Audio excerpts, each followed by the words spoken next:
Hey guys, welcome back. It's Lucid, and it's over. The game is over. It got well. Let's talk about what happened here at the end. So basically, a lot of people on this planet, and the final straw that broke the camel back was Nick Knight playing Eru. But a lot of people on this planet have left the game. So reasonably early, Tortuga left, and Executor, who made this mod pack that had not Bosmos, but he made the Confluence mod, which has Tortuga in it and maybe a couple other nations on here. But anyway, he took up and played Tortuga for a while, but he was a victim of his own success as a sub in that because Tortuga was getting like 3v1'd. Anyway, he threw that off and was gaining a lot of territory and was like, guys, I don't have time for this. So then he found another sub, and that sub played for a while, but then they kind of, I think they went AI. I don't think they went AI. I think they started staling or something. I'm not even sure. Maybe they played to the end. But this was one nation that went through like a sub thing. The monkeys went through a sub thing, I guess, once their galaxy brain plan to take Doom of Asaloon from me didn't work. They're very sad pandas, and didn't want to carry on. Didn't have a good backup plan. But anyway, they went AI reasonably early too, and not AI. They looked for a sub. And here's the thing about subs, guys, is there is so some people. This doesn't hasn't happened in a while, but it had happened that there were people that would like advertise their sub position, like, "Hey, you're in a great spot." Da da da da da. And like, sure, I mean, you want to say what the position is, right? So you don't want to lie about it or something, right? And yeah, if it's a fun position, that can be fun to play. It's a great way for people to learn how to play the late game who haven't gotten there yet. Just sub into a late game position and you'll learn a ton. However, subbing, like, you're not doing the community a favor by getting a position, like playing a nation, getting them into a really good position, and then asking for a sub. It's not like, yay, look what I've done. I've let somebody else enjoy this wonderful game. That's not really how it works. Like, really, the late game is really, like, you need to finish your games, right? Now, everybody who's a longtime Dominions player has had to ask for a sub. I almost never do, but I've had to at points too. Because sometimes you just get overwhelmed by something in life and you literally can't, meet your commitments. But yeah, it's a thing. It's annoying when people ask for a lot of subs. And anyway, and the monkeys, I think it also said that they were probably planning on subbing from the start, which also I don't find very cool. So anyway, but they got a sub. The sub did some good things, but I think ultimately they kind of lost interest. The other thing that was kind of a factor in this is there was a significant lag issue in the game until I probably mentioned what turn it got patched on. I don't remember now. This is me after the fact. I'm actually re-recording this because I was actually pretty salty, as you can tell from the last video. So I don't know. I just want to have a less salty last episode, and it was too long. The first video was like an hour and 40 minutes. So anyway, yeah, Kailasa subs out, and we kind of get them a sub, but I think they kind of inevitably start staling. Arethia has not been doing anything terribly interesting. They've just basically been fucking around. We were gonna come over here and kick them off and kill them. They would have played, but I mean, it would probably even be hard to find their line on the current score graph. They really have squandered their position. Kangobia, they subbed out reasonably early, and then the sub hasn't done much. They were in a pretty good position, but yeah. Anyway, I won't talk more about that, but so they've subbed out. And by the way, we've covered the members of this extremely annoying military alliance. Kangobia and Arethia and Kailasa should be called the Leavers Military Alliance, if I had to give it a name, because they all quit the game and made it pretty unfun for people around them. And the thing is, like, the thing with the military alliance, just to go back to it real quick, is you're saying if you attack any one of the members, you're declaring war on all three of them. Which, I don't know, it's pretty sus. It basically means people around you can't really play. And in my opinion, if people are doing this, you need to organize to take them out. That's just my humble opinion. But anyway, it's a free game. You can do any kind of diplomatic agreements you want to, even though that one's extremely annoying. So anyway, they had subbed out. And then Nick Knight... Oh, Pelagia is dead now. Right? And then Nick Knight is a reasonably large size, and he decided to quit. He's like, I need to find a sub. And by this point in the game, we can't get more subs. Like, we can't. Like, all the subs we've had to get, a lot of them have stopped doing their turns, right? And we've tried to find other subs, but we can't. There's a thing where the community can only handle a certain amount of subs. And that maybe is a problem with these big games, but you can, like, at some point, if enough people are asking for subs, you will deplete the goodwill of whatever community you're playing in, and then you're going to have a bad game. Because games where you can't find a sub and people don't want to play are horrible because you have to put the AI in or something. It's just not fun. Or even, maybe, I'm not sure if it's worse. I think chain staling and putting the AI in are like equally bad. Okay, so given that basically everybody on this planet now is either staling or has a low effort sub in, it really wasn't worth playing, because I was coming over here to, we were set up now to conquer all the underwater system on the planet or all the land system. I mean, we were ready to go with a major invasion. I mean, we're mostly done, right? And we would have been very flexible in terms of where we went. Like if, Rlyeh wanted peace, we could do that. We also were invading over here, taking this from the middle-aged squids, because they also stopped wanting to do their turns, and I think we tried to find them a sub and couldn't, so they were staling, which anytime somebody's staling or we put them AI, I can't even remember, you need to go eat them. So anyway, we were busy doing that, but then it's like, I don't know. I mean, basically, and this happened also in Bosmos 1, where I was playing Late Age Ulm, is basically whenever there's a planet where people have mostly given up on the game, you just go in and eat the people on that planet. And that's like obviously the best move to do for anybody on the board that can. The problem is when you do that, it's extremely boring. It unbalances the game state. It's just really bad. So because of this, we called the game over. And I think people voted me the winner, which is reasonable. I think I have the score graph, so I can go pull those up. We'll go look at those in a hot minute. I have to go in Discord for those. But anyway, a couple takeaways from this. I think I'm done with big games. They were kind of interesting to see how the game state evolves. But first of all, I want to be careful too, even hosting them on my server, because there's like there's people on my, every game, like every Dominion server will have people on it that are willing to sub in like 1 or 2 games at a time, or maybe they're just coming in and they want to learn, and subbing is like the best way to learn about Dominions probably quickly. So, and you don't feel bad when you lose when you sub into a position. So anyway, every community's got like a certain amount of subs it can handle, and these big games tend to push your whole server over that limit, because once all your subs are filled up with the games, then it's like, well, shit, how can I get subs for my other games? So, I don't know. I mean, I probably would let somebody host another really big one again on my server, but I wouldn't be excited about it, and I probably wouldn't help them advertise it. And I don't think, without putting this, like, advertising this on YouTube, I don't think we could have filled it up. Like, it's just a lot of people.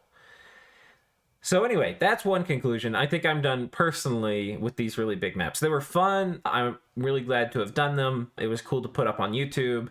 It was cool to do Dominions Enhanced. But the big games, I think, we're a little dunsy with. The other thing is, I hope, too, that, first of all, if you are one of the people who generally subs in games, clap. Can't do the one-handed. I could do a one-handed clap. But, yeah, you're awesome. Thank you for subbing into games. Because really, I think one way to think about it, if you've never subbed in a game, you should go sub in a game. Because there's two ways to benefit from subbing. One, if you are the person who is needing the sub, you're obviously benefiting from other people's generosity. Great. The other way is if you are in a game where other people need a sub, you are still benefiting, even though you didn't ask for a sub yourself. And so, I mean, you can't really have a good... I mean, somebody's going to need the sub probably in a game. Now, if you're in a good group of people, it'll only be 1 or 2 people out of all 12 that by the end of the game will need a sub. But a lot of times on other, especially, I don't know, depending on the server you're playing on, it can be worse than that. Anyway, or the group of people you've got. But you're always going to need some subs. And if you want to have good games, you need other people who are willing to jump in and take that one spot that's going to need a sub in whatever game you're in.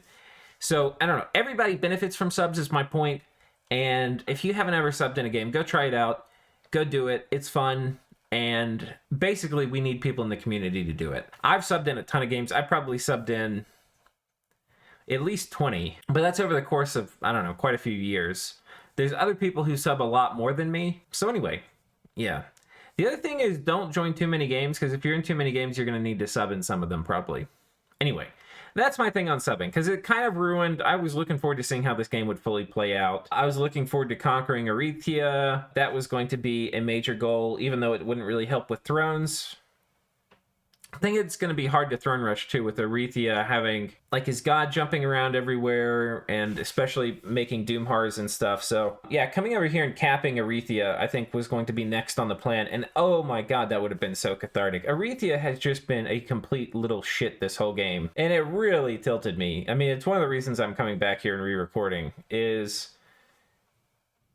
like, he's not trying to win. I didn't do anything to piss him off. I've never attacked him. Haven't done anything to him, really. And he's just completely dedicated himself to fucking with me.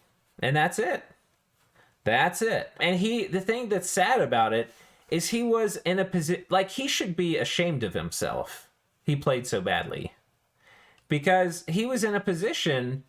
he had... I found this out after the game, guys, but... and we'll look at it in this when we're looking at score graphs. But at one point, he was getting 30 to 40k in gold a turn from his in profits from his trading shenanigans. Guys, I'm by far the biggest in the game right now. I think the other person's like right here. But even with that, I'm like nowhere close to 40k income, and then I have a huge amount of upkeep. He had just a phenomenal amount of income, and he could have turned, you know, for Arethia with the alchemy scheme they had, you can either choose to have gold or gems from it too, so he could have just gotten a huge wish engine going as well. He was way far ahead in tech of all of his neighbors. He could have conquered any of them he wanted to, and it would have put him in an amazing position. Like an amazing position. And there's some alternate universe where he runs his alchemy scheme. He's enormous, ahead of tech, is huge, and he and I have some cool late game showdown where we're fighting, and I'm trying to fight into this wish engine, and he's really big and scary, and other people are taking sides in that war. And that would have been a cool game.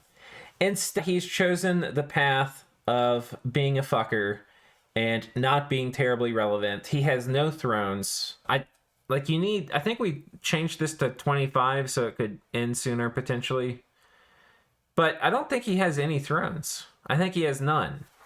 And he did the reverse throne rush move where he destroyed my throne, which isn't going to help him win at all. And I'm not even... I was... at this point in the game, I was thinking about how to win with thrones, and I was going to execute that plan, sort of. I mean, not really, even. I was...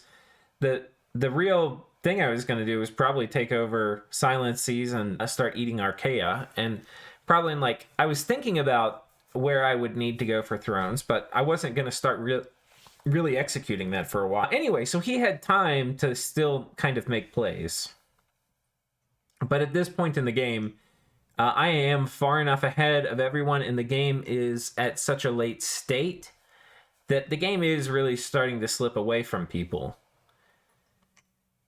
But, yeah, I mean, I guess if you're not invested, like for me at this point in the game too, I've spent 200 or 300 hours probably playing this game, if not more, and then plus the time recording. So I've spent a tremendous amount of time.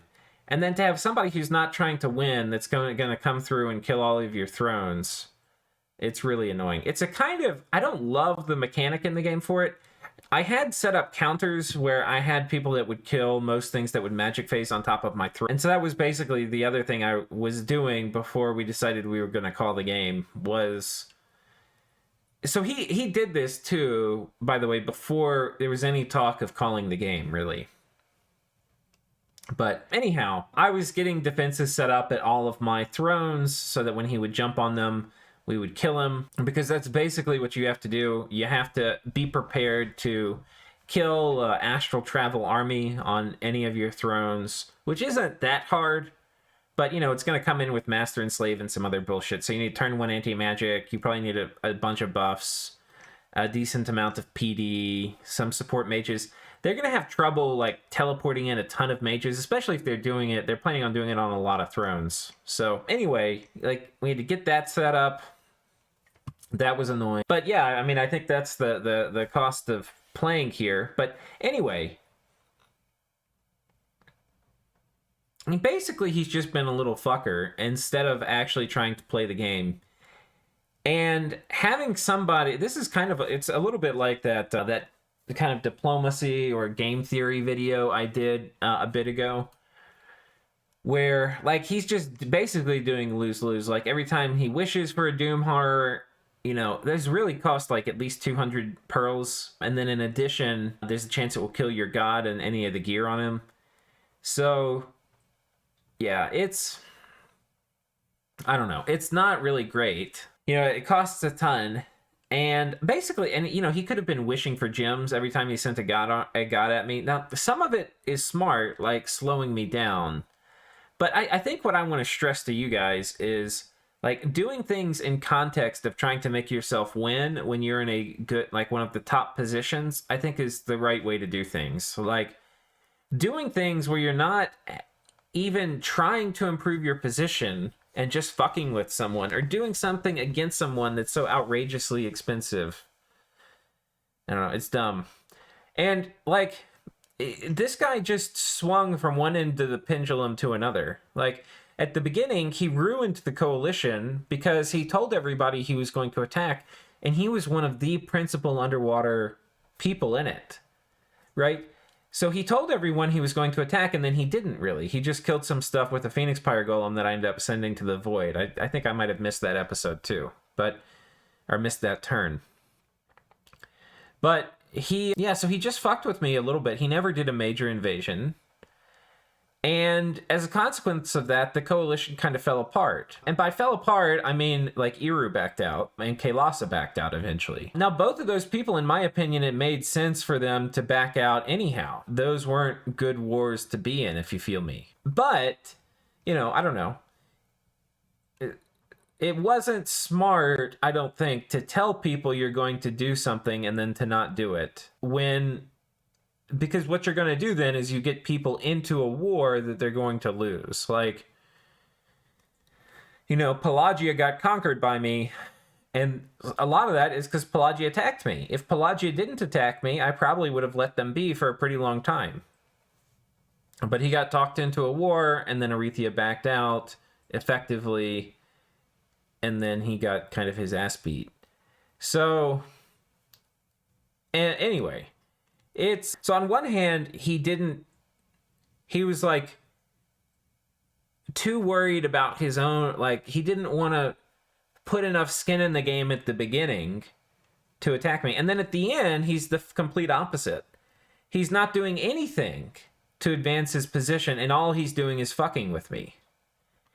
So he has a very interesting strategy. I think he probably should have won the game if he played correctly. Like, what I'm trying to say, guys, is if like we went back and we swapped in like a good player, they probably would have won the game from a certain point. I think the odds were actually a bit against me. I was a good contender, but he really, really, really, really, really, really misplayed his position. And instead of playing his position correctly, he just fucked with me. You know? So anyway, it's super expensive fucking with. There's a place for that if somebody's running away with the game, which I kind of was, but no, not like how he did it. And anything you do in a game, you want it to do it in context of advancing your position. And he wasn't doing that. Anyway, that was what I was like on a tear about, that I think made this previous video that I'm re-recording take so long. But yeah, we'll scribble that in our little black book of grudges.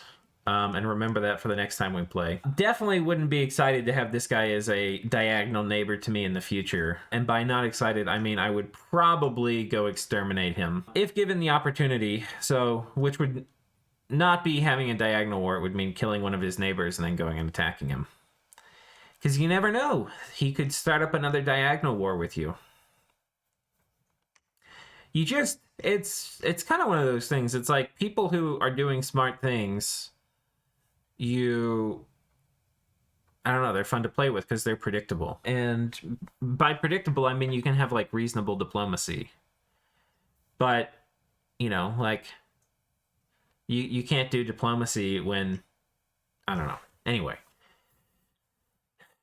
So that was a frustrating thing. I was super salty about that last turn. Rip to our thrones. I think we had a defense. I think we probably still would win. I would still have liked to have played this out, even though he was going to dedicate himself to just killing my thrones at this point and not actually try to do anything semi-useful. Yeah.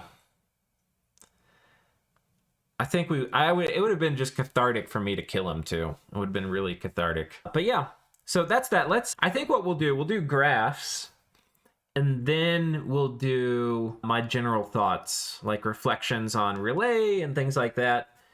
And yeah, I'll pause it and we'll pull up graphs. All right, so we've got graphs. We ended up, everybody had one turn left to go fight any battles that they wanted to have, because when we agreed the game was going to end, it's not fun to just end it right there. You know, some people had armies that were on the precipice of, you know, dropping the hammer, and people wanted to execute that. So people got to have a final turn for that. And I think, I know Lex and I both, so Lex was the Ulm player, but not the late age Ulm. I think he was middle age Ulm or early age Ulm. I can't remember. I could come here and check. But anyway, he and I had score graphs through sites. So let's look at them. We can see from this that the province graph, Iru, who is this line here, which is Nick Knight, had almost caught up with me by the end. Like at this point here, and I think he stopped kind of playing somewhere back here. Like clearly he wasn't playing for these last bit. But here he was probably only like 30% behind me. Maybe 35%, which is totally catch-upable. But we just ate way too fast, right? So at the end we were eating really, really fast, eating all the underwater on Arethia. So there's that. Here we can see, I believe this is middle-aged Ulm. I'm gonna go back to, we'll flip back and forth here and check, because I still have some of the score graphs. I know I have magic and gym income. So I think this is, oh yeah, so this is middle-aged Atlantis. I think that's actually middle-aged Atlantis. They were doing really well. Where's middle-aged Ulm? Middle-aged Ulm was pretty good. All right, so flipping back, yeah, this is middle-aged Atlantis. It's now tied for position 3 by the end. This is Shit for Brains, I think, playing middle-aged Atlantis. I need to figure out who's beneath them. It's a green line. Oh, I think this is Zan. No? Oh, wait. Late-age Satis, maybe? Yeah, this is Zan. And Zan already put up his full series. So you can go... he may be like skipped through parts. I can't remember. I haven't watched the whole thing. I've watched a lot of it. And I'm not sure, 100% sure he's finished it. He's put up a lot of it, though. So you can go watch his perspective playing late-age Satis. And he and Shit for Brains, who's playing middle-aged Atlantis, they are basically the owners of the Popkill Nation. So, I mean, the Popkill Planet. So the Popkill Planet actually had pretty good outcomes, with none of the Popkill Nations surviving. They were eaten by Satis and middle-aged Atlantis. So that's a kind of cool story in and of itself. But they were both in position 3 and 4 by the end, in terms of, well, this is gym income, so provinces will be a little different. I don't have that here. I have to like flip back and forth, but this was useful for, yeah, no, they're still about, it's about the same looking at the province graph here. This one down here, who is this? I'll be honest, I don't remember who this one is. I want to say it might be like 4th Age Phlegra. No, 4th Age Phlegra is this red line. Definitely not Krieg. Go and say I'm going to move through it and see if I see it flicker. Up there it went. Oh, it's Vedheim. Yeah, Vedheim was doing pretty good by the end too. So going back to the other graph. Yeah, we can see Vedheim down here. So these were the people who had kind of pulled away from the pack by the end. And I think this red is the 4th Age Phlegra, and they're the top of the pack after that. We won't go through everybody beneath that. But the other thing too is you needed to not be flat here at the end. Like, being on a growth trajectory here too is a pretty good indicator that things are going to go well for you going forward. Because, you know, we didn't finish the game really. And then forts. Let's go back to this one. So yeah, we ended up breaking ahead. This is another kind of interesting thing about this, which is the coalition forced me to be more aggressive than I probably would have been. It also forced me to take some harder war targets than I would have taken. But I think I would have chosen easier targets, but been less aggressive, like gone for less territory. So people attacking me made me fight harder enemies, but I went for more. And some of this has to do with being underwater, because taking like all of Pelagia's land, I didn't really have to worry about too much retribution from that. Same thing going after Arethia at the end too. Anyway. I would have, it's like if people had left me alone, I would have still tried to eat, but I would have, depending on how much pressure they were putting on me or what kind of diplomacy was happening, I probably wouldn't have eaten as much, you know, because I would have been trying to curb people wanting to attack me. But once basically swords were drawn, there was nothing left to do about that. I mean, it was just like, okay, well, we just have to kill the people who want to kill us, and that's all there is to it. Ulm we had to kill. Let's pull up the Ulm graph real quick. So Ulm,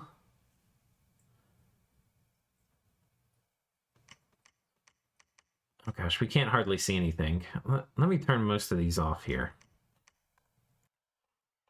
All right, yeah, this is the demise of Ulm. Ulm got spanked pretty hard by the end. I think I've got just Arethia and me and Ulm, just for some context. But yeah, it's actually kind of interesting too, because if you look back on the episode where I was talking about like the comparison with World War II, and my thinking was that I'm actually on the clock now. Like, it doesn't feel like it, but I really am, because my technology was as different. Like, I was as far ahead as I was ever going to be in terms of technology from the people that wanted to kill me. So it made sense for me to attack then. You know, the inverse logic of that is that for them, they needed to attack other people and not attack me while they caught up in technology. Because after that point, they would have only been getting closer and closer. So anyway, there's interesting things to think about. I think for the other people in the coalition, just generally now, is that you want to apply pressure on the game leader so that they don't feel like they can just go eat. Like, they need to feel threatened with violence, and it needs to be a credible threat. But you also need to go eat yourself. And it generally, like, fighting into somebody bigger than you when they have way more tech than you is usually not going to go well. You know, it depends totally on what nation you are and what research specifically y'all have. And it can be, if you're like 10% behind somebody, that's not going to determine the outcome of the war very much. It also could be it does. But if you have like all the important spells you're going to need, you know, there's no reason to not go do something. But I don't know. I mean, depending on how much research you can actually use and how much research the nation you're looking at fighting can actually use. But like for me, compared to Ulm, like you can see this was like Star Wars versus, I don't know, like the Ewok village a little bit. I mean, not quite. But we were in radically different technology eras. So like, if back here when he started fighting me, because I think this is right around turn 50 when our war started, maybe it was a little farther out, I'm not sure, but if right here he had started investing in more research, and then by here he was like right at this point, and then he starts fighting me with the coalition, that probably could have been better for him. Now, I'm not saying to like, he probably still needed to put some pressure on me so that I wouldn't, I mean, I don't know. Yeah, he wants to put some pressure on so that I don't eat too much. Like, they need to be eating as fast as they can, but I'm in the position I don't want them to catch up with me, right? So I got to try to eat fast too. But I don't I don't want to eat so fast that I have to fight harder wars. Exactly, if that makes sense. Anyway, yeah, this just, he would have caught up. I mean, by the end, we had killed most of his mages, so there wasn't a ton of research happening. But, yeah, I think you got to close this gap some. And a lot of his mages were actually researching better. I think he took Drain, but because I had been slamming Void Lords, I think he actually had magic in most of his provinces, so he was actually pretty well set up to recover in research. Anyway, that's that. Let's look at the next graph. So that's forts. Income. You can see we're ahead, but we're ahead by less. We're ahead, instead of like provinces, we were ahead of the pack by the end, it was like clearly double. I think with income, I think we're like 80% ahead, maybe 90, whereas we're a little more than double. But the good thing was we controlled Tower of Heaven, I believe, to the end. So that got rid of a lot of the unrest, which is going to really mess with our income. And we had pretty okay scales. So we did a really good job spreading our candles. So those scales were actually in our provinces for the most part. So yeah, I mean, we had pretty good income by the end. And a lot of our land holdings were worth more than our water. Our income was, for a lot of the game, kind of crippled by the fact that we had low value water provinces. But next up, I think this is Middle-Aged Atlantis. I believe 4th Age Phlegra is actually in position 2 for income, which is kind of cool. I don't know how that is, because they were significantly behind Middle-Aged Atlantis in terms of province size, but they had a ton of income. I wonder if there's some national mechanic they have. The 4th Age Phlegra is from the Tired Tellteller mod pack, which they've got their own little Discord. You can go ask around on one of the other Discord servers and I can point you towards it. But yeah, they basically are making a 4th Age for Dominions. I don't know how much they're still working on it, but they've got quite a few nations they've made for it. It's pretty cool. But yeah, I don't know what mechanic they have that gives them all this income, but they've got a ton. And then yeah, this is Middle-Aged Ulm and Late-Age Satis. Good job, Zan. And who is this here? Yellow line. That may be Kailasa. I'm not sure. I think it may be Kailasa. And then this gray one we decided was Vedheim. So that's the income. Gym income, which is a very important graph. Yeah, you can see right here, Nick was very close to me in gym income. I think he had some kind of hidden gym income with like some event-based gym income, because I think he was slamming the floating markets really hard. And those give some event-based gym income. I don't know the full extent of this, but you can see he was actually really close to me in gym income. But he focused like site searching. Nick Knight always does a really good job site searching and stuff. So, and he has very good economy. So he got really close, but then at the end it kind of just trailed off. So, you know, you can imagine, I mean, it's easy to see it trailing off here, but you can imagine he made plays and caught up with me. But that didn't end up happening. Next up, we had Late-Age Satis and Middle Atlantis Tide. And they probably, I think at this point in the game too, like if we imagine the game not stopping, they could have vied for control of the whole planet. I think it would have made more sense. They were strong enough. I think that if they fought each other, they would fizzle out unless one of them just outplayed the other one a lot.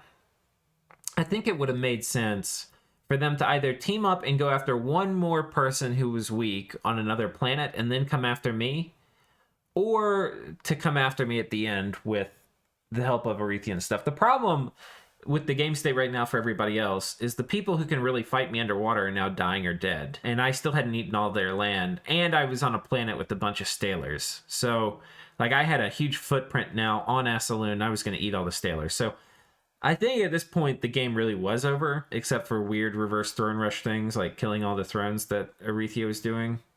But I mean, that wouldn't have mattered. I mean, I could do Doomhars too and kill people's thrones, other people's thrones. But anyway, yeah, I don't know what the play for them here at the end was. I think either they team up and turn on me, or they go after, maybe try to get a foothold on Asaloon so I can't get, or Archaea, so I can't get all of the Staler stuff. I don't know. But anyway, they both played a great game to win on the pop kill planet. I think that's like... But also, you can see Arethia going, like, us finding a sub for, not Arethia, for Eru.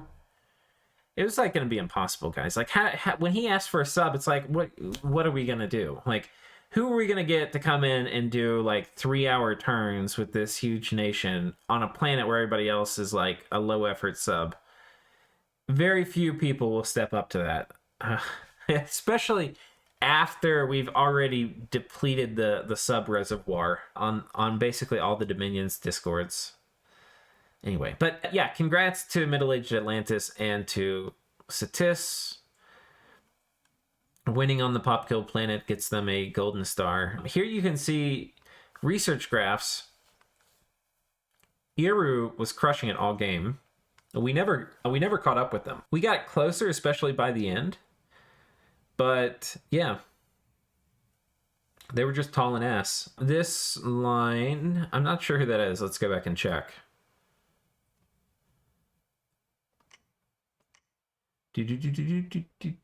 Oh wait, oh, it's gonna be hard, isn't it? Was it Kailasa? Yeah, okay, this other one was Kailasa. So Kailasa was crushing research.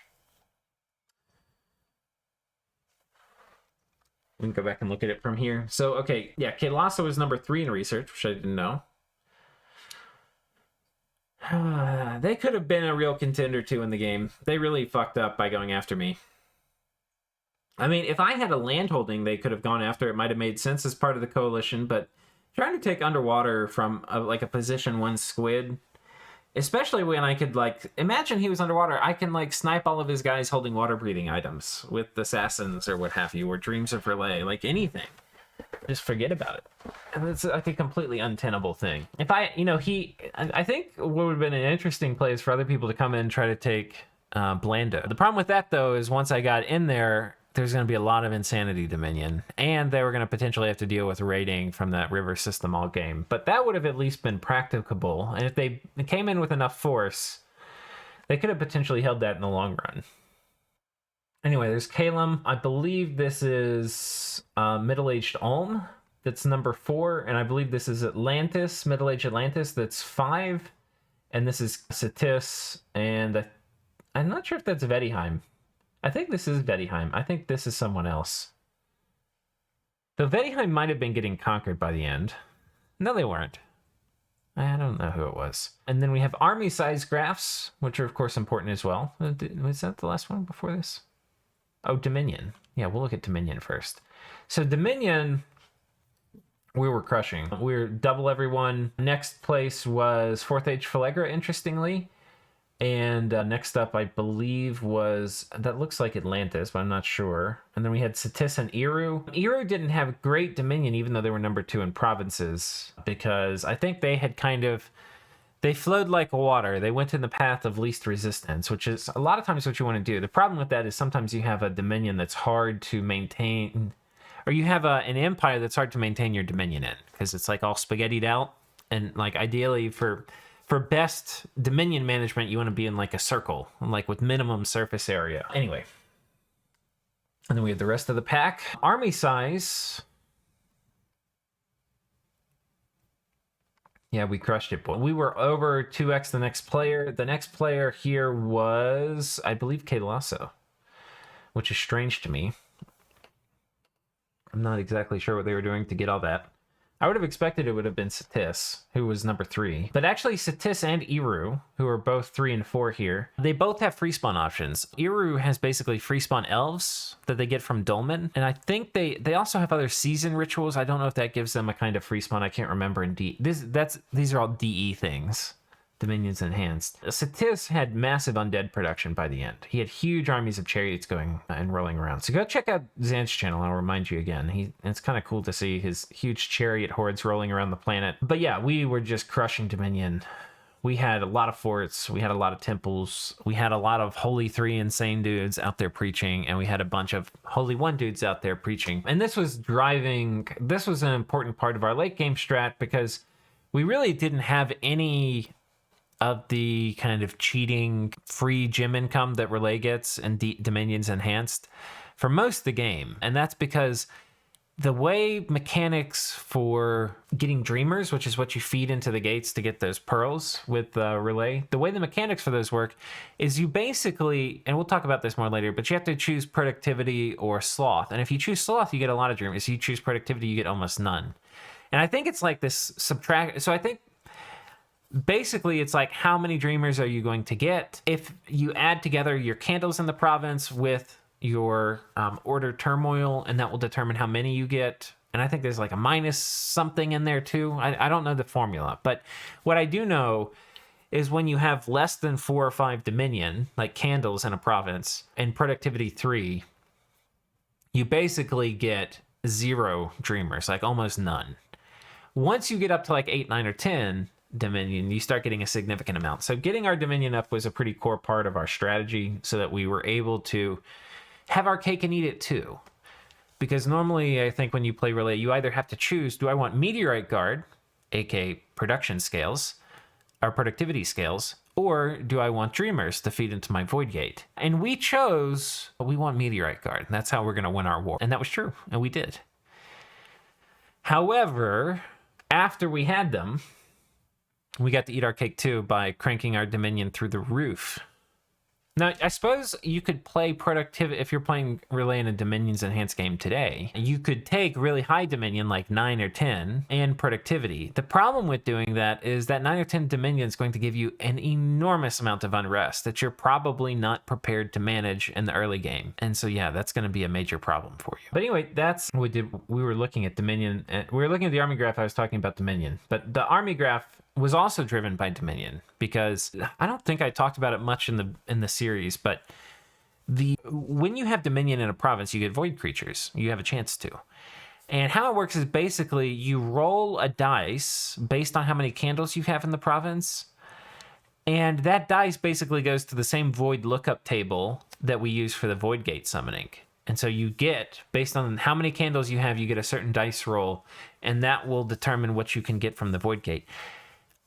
However, based on how the math works, the highest roll you can get from, if you were 10 candles in a province, is still such that you're not going to get the very best of the void creatures ever from free spawn from purely Dominion. But you can get some useful ones. Like, you can get othernesses, but you can't, I don't think, get greater othernesses, right?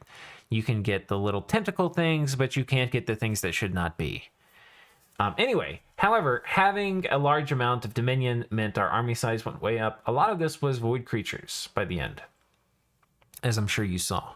But a lot of it was still Meteorite Guard. I love me some Meteorite Guard. Yeah, anything else to talk about for this one? I don't think so. I think that's it. Somebody asked for the Dominion graph. I already posted that, though. I don't know why somebody asked for it again. So that's basically it for the score graph. I thought this was a pretty exciting game. I mean, some of the fun of it was we had a plan, like more than almost any other game. Like, I had a plan at the beginning about what I wanted to do. Because normally in Dominions, like, you're making plans all the time, but your plans are always changing. And a plan you have, you don't even know where people are on the map at the start of the game. So your plan is at the beginning is just like, I kind of want to do these things and react to the situation. So what was kind of weird about this game was, like, I had a plan. Like, I want to go here, I want to go here, I want to go here.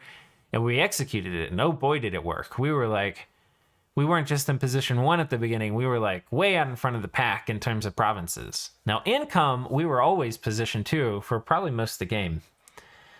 Even though it shows us, that's the other thing about Dominion's Enhanced, the graphs lie, right? So income, we were like, even though it shows us way up here, we were not. We were way down here. Because Arethia was like 3 times our income at points. I don't think they were 3 times at the end, because I think some of the trading had died down. But yeah, I mean, this game was super fun for just having a plan and executing it. That was cool. This game was also fun because I normally don't try to be this far ahead, because you normally don't want to get knifed. And that's a thing you can do as underwater that I don't really think you can do as a land nation. As an underwater, you can, especially if there's underwater nations to eat, you can just go be ahead. and other people can go get wrecked. And so that was kind of the fun combination. Is we had a plan to get really big, and we were underwater, so people couldn't do anything about it. I had said too at the beginning that, I think in like one of the very first episodes, that I had said this map was horribly unbalanced for underwater. And I'll elaborate on that some more because it's kind of funny. So the people who were making the map back when we did Bosmos 1 when I was playing Late Age Home, we were putting the map together. I said, guys, let's count up the provinces, see how many underwater starts we need to have. And anyway, this is how many underwater starts we thought we were going to have. We counted up the provinces, and it was like 25 or 30 underwater provinces per underwater player, compared to like 20 or something for land. I don't remember the exact numbers, but it was more, significantly more for underwater. And I was like, guys, this isn't cool. Like, not only is there a large ratio, I mean, not like an extremely large, but a pretty large ratio of underwater to land on this map, so that, you know, an underwater nation, if they get all that, they're going to be super strong. Now, getting all of the underwater is no trivial feat, as you've seen, but, you know, if you get all that, they're going to be really strong, and land nations aren't going to do much about it. But to make it where there's more underwater provinces per player than land, like, really? Like, we're going to do that? It seems super one-sided that it's an underwater thing. And everybody went on and on about, well, if you look at Arethia or whatever that other map, that huge map that people play on is, an underwater nation has never won it, and it's got a lot of underwater too, and people were coming up with all these reasons. Well, I'm going to just declare victory here, guys. Guess who was right? I was right. Because the first one got won by Yes, and the second one got won by me, playing Rlyeh. So, yeah, underwater wins on these big maps when you give them this much water. So, I think first of all, it's a fun map. You know, play it, have fun. However, I will say, if you're playing a land nation, you're probably going to fucking lose unless you've got a really good plan for what to do. Or you need to be playing amphibious nation, I think is a better way to say it, right? So you can start on land or you can start underwater, but you need to be able to go underwater easily. Everybody can go underwater in DE, but you need to be able to go underwater easily if you want to win on a map this big. I think if we were... First of all, this map took Boz a tremendous amount of time to make, right? So... like hundreds of hours, probably. So you don't just like come and make this. But if we were to do it again from scratch, I think you give underwater, like on average, like 10 provinces a player, and you give land nations like 20 provinces a player, or, you know, 15 or 18 or something, right? But more than underwater. And that way underwater has to be on land to be relevant. It's less important to do that in DE, but I still think that's the way to do it. Anyway, so yeah, I think underwater is broken on these maps. On a normal game where you have like one underwater player, it's not a big deal. But on a huge map like this, with this much underwater stuff, I think it's a little ridiculous. Okay, thoughts about the squids. So first thing I want to say is this is me coming back and recording after the fact, because I was really salty. And which is weird when you think about it. Like the turn you're winning, or, you know, people say it's over and you've won. You shouldn't be salty. You should be having fun. And you could tell some of the salt has even still lingered, because as I got talking about the Arethia thing and how I thought it was like misplay at my expense. There's still some salt there. However, it doesn't make sense for the final thing to be all salt. We need to have some fun. But since I've come back and re-recorded after the fact, and like it is even after a lot of the videos have gone up, I will note that Red Rob, who is the author of Dominions Enhanced, which is probably the meat and potatoes of the mod pack we're playing with, the Bosmos stuff changes a lot, but DE is like by far and away the major mod on here. He's changed a few things for the squids. He's made the Pretender God not as good. I think he gets -1 path, and I think he loses Ethereal. I haven't tested him in the new version. I expect he can still expand, because he still has, I think, Fear and Awe. But I think he will expand less well. So I think you probably need to like look where you send him, and maybe he won't be able to go on top of enemy capitals as well, which I think are good things. So he made this guy more expensive, or well, less good. And what else? He nerfed a few other things about Rlyeh too. I can't remember all of them. I think I think the basic free spawn mechanics still exist. You can no longer do the shape-changing thing with the Void Lords. He nerfed a few other things, but that acknowledged that there were, I think there were some, I think this is probably the strongest nation in the game for DE. I haven't like done an exhaustive list, and maybe we could find broken stuff on other things. I mean, like really in a big game, I think Arethia is the strongest, but or like some nation like that. I mean, it was ridiculous. If they played their position well, it would have been crazy what they could have done. But aside from that, yeah, Rlyeh, you know, if not for weird big game shenanigans with alchemy, I think Rlyeh is probably the strongest, from what I can tell. And they probably could still do with a bit of a nerf. I don't know if what Rob did was fully sufficient. I think just in general, getting rid of most of the significantly scaling gym gen stuff that nations get, I think would be an improvement. And I would include Rlyeh in that. Like, I think that being able to get rid of your dudes, like your free spawn that suck, and get void creatures was a brilliant idea. It was super cool. Totally loved that. I think the numbers for it are maybe even okay for DE. I think the Pearl scaling is a little intense, though. So I don't know. I would think about what else I would do with Dreamers. Like, yeah, I don't know. Maybe somehow you can turn them into cool commanders once you accumulate enough of them. I don't know. Something that's not Pearls, because Pearls are really good. And by the end, I was getting a lot of Pearls. I think it was not a thing for us in the middle of the game. But by the end of the game, because we had finally gotten our Dominion up to like 10 everywhere, you know, we were pulling in a lot of Dreamers. Like, I think I had a Dreamer factory here. Yeah, we had a lot of Dreamers. So anyway, it's a super cool nation. Oh, he also changed Enter the Void, which I think was the other thing that was like ridiculously strong for the squids here. Which is battlefield wide or body ethereal is super strong. It completely changes the game for a lot of things. Like, storming forts is so much easier. I think that's honestly like the biggest thing. But there's a ton of stuff like, you're like, oh, well, you just have magic weapons. Yeah, some things have magic weapons, but not everything does. You know, like skeletons don't. And hordes of skeletons or skelly spam or whatever is a pretty, you know, that can be like a really strong thing. And to be able to take a quarter of a damage from that's really good. A bunch of good things trample. Don't take damage from them. You know, there's spells that target, like we could have done bone grinding and shit, you know, that target based on its mundane damage.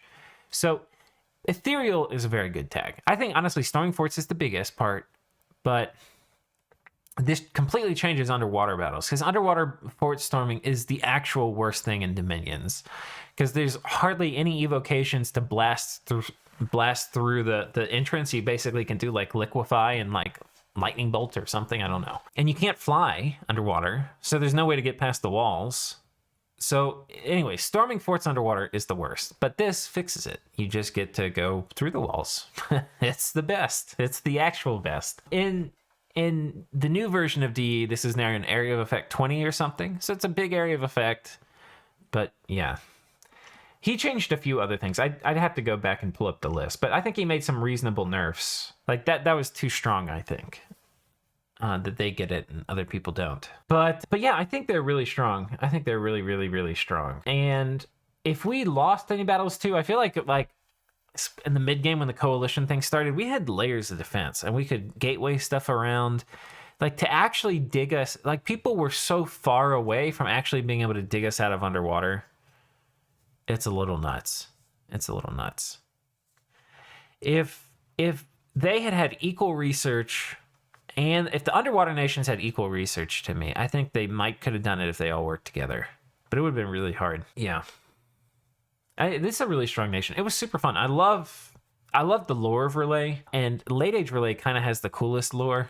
And Dominion's Late Age Rlyeh has the coolest lore. So, you know, also, I would love to see some of the things they put in Dominion's Enhanced, make it into vanilla for DE Rlyeh. Because while I think Dominion's, like, vanilla Late Age Rlyeh is okay and playable, the insanity pop kill mechanic kind of sucks.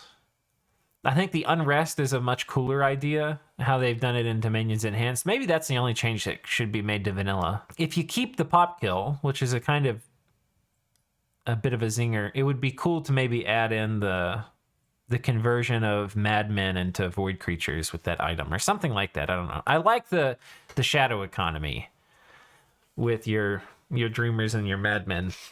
I think it makes a ton of like lore sense too. But anyway, I think in vanilla, Late Age Rlyeh could use a little tiny bit of oomph, like a tiny bit, not a lot. Like they don't need a lot more power, but I don't know. It was just this was especially if you're doing single player too. 100% playing with Dominions Enhanced Late Age Rlyeh. It is a lot of fun, and they're really strong, but it's fun. It's super fun. All the systems and mechanics are really cool. So what do I want to say in conclusion, guys? This map is, I think, balanced towards underwater players. I think Dominions Rlyeh is strong. I think we had a good plan, and though we made some mistakes, I think we executed our plan pretty well.